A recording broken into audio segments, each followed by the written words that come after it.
কবুল করে নাও। আই রব্বে কারীম, বিশেষ করে আজকের দোয়াখানা মক্কার মধ্যে মদিনার যত উম্মতের কান্ডারে রাহমাতুল্লিল আলামিনের রওজা মুবারকে সোনার মদিনায় পৌঁছাইয়া দাও। নবীর সাহাবায়ে কেরাম, তাবেঈন, তাবে তাবেঈন, সালফে সালেহিন, আইয়ামে মুস্তাহিদিন, পীর আউলিয়া, গাউস কুতুব, আল্লাহ চার তরিকার ইমাম সহ যে যেখানে আছে সবার রওজাতে হাত দিয়া পৌঁছাইয়া দাও।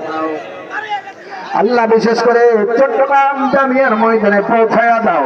আল্লাহ ঢাকায় কাদিয়ার ময়দানে পৌঁছায়া দাও। আল্লাহ এমনি করে আমাদের পীর মুর্শিদ কেবলা যে যেখানে আছে সবার রওজাতে আজকের হাত দিয়া পৌঁছায়া দাও।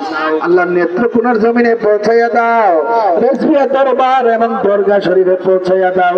আই রব্বে কারীম, লাকসাম জালালিয়া দরবার শরীফে পৌঁছায়া দাও। আট্রাসি দরবারে পৌঁছায়া দাও। বন্দে শরীফে দরবারে পৌঁছায়া দাও। আল্লাহ সিলেটের জমিনে শাহজালাল শাহপুরের জমিনে পৌঁছায়া দাও।